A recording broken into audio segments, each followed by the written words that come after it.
चोपडा सूतगिरणीला लिलावाची notice, chairman माजी आमदार कैलास पाटील यांची मालमत्ता सील करा. सभापती नरेंद्र पाटील यांनी घेतलेल्या पत्रकार परिषदेत सांगितले. चोपडा तापी शेतकरी सहकारी सूतगिरणी लिलावात काढल्याची जाहिरात एका वृत्तपत्रात आली आहे. यात 108,51,32,121 रुपयाचे कर्ज असल्याचे नमूद करण्यात आले असून सूतगिरणीला नोटीस आली आहे. याला सर्वसुजबाबदार सूतगिरणीचे चेअरमन माजी आमदार कैलास पाटील व संचालक मंडळ असून एनसीडीसीने सूतगिरणी लिलावात न काढता सूतगिरणीवर असलेले कर्ज हे चेअरमन व संचालक मंडळ यांच्या मालमत्ता सील करून वसूल करावे व शेतकऱ्यांच्या रक्ताने उभी असलेली सूतगिरणी वाचवावी. याबाबत शेतकरी व सभासद या नात्याने आम्ही एनसीडीसीला पत्रव्यवहार करणार असल्याचं बाजार समितीचे सभापती नरेंद्र पाटील यांनी पत्रकारांशी बोलताना सांगितले. पत्रकार परिषदेत बोलताना नरेंद्र पाटील यांनी सांगितले की नेहमी सहकारवर बोलणारे माजी आमदार कैलास पाटील यांनी सूतगिरणी डबघाईला आली असून तिला आता लिलावात काढलेले आहे.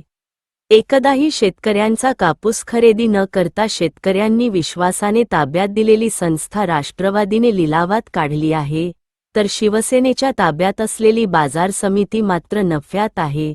तर संचालक शिवराज पाटील यांनी सांगितले की आमदार चंद्रकांत सोनवणे हे कधीपासून सांगत होते की सूतगिरणी हे विक्रीला काढतील, ते आज खरे ठरले. तेव्हा एनसीडीसीने सूतगिरणीवर असलेले कर्ज हे चेअरमन माजी आमदार कैलास पाटील व संचालक मंडळ यांची मालमत्ता सील करून त्याचा लिलाव करून वसूल करावी, यासाठी एनसीडीसीला पत्रव्यवहार करणार असल्याचेही त्यांनी सांगितलं.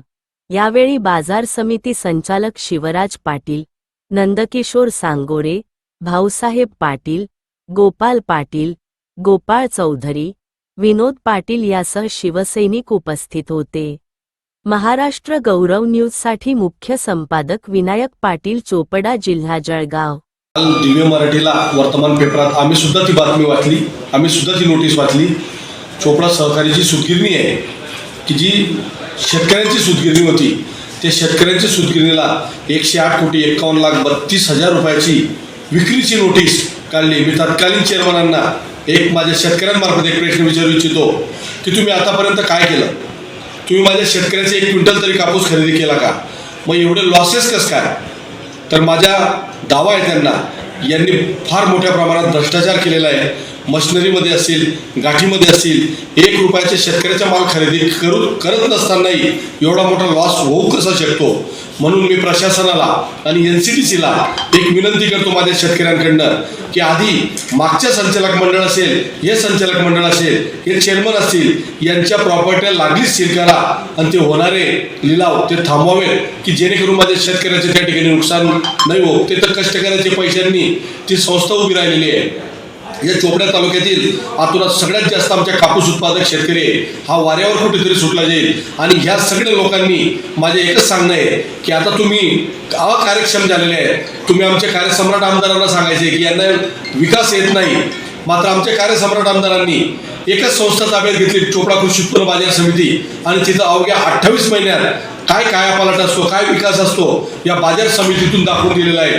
मात्र राष्ट्रवादी काँग्रेसच्या पुढाऱ्यांनी ज्या ज्या संस्था त्यांच्या ताब्यात चोपडा तालुक्यात त्या संस्था डबघाईत घालण्याचे काम सारे राष्ट्रवादीचे नेते मंडळींनी केलेलं आहे. शेतकऱ्यांच्या आतोनात त्यांनी नुकसान केलंय, कष्टकऱ्यांचे नुकसान केलंय, हमाल मापाड्यांचे त्यांनी नुकसान केलेलं आहे. मी एकच सांगू इच्छितो या प्रशासनाला, या एनसीडीसीच्या अधिकाऱ्यांना, तात्काळ तुम्ही यांच्या प्रॉपर्ट्या सीज कराव्या. यांच्या प्रॉपर्टीवर हा सगळा बोजा बसवावा. माझ्या शेतकऱ्यांची ही संस्था आहे, ही संस्था कुठेतरी वाचायला हवी. एवढंच मी 2 शब्द बोलून थांबतो.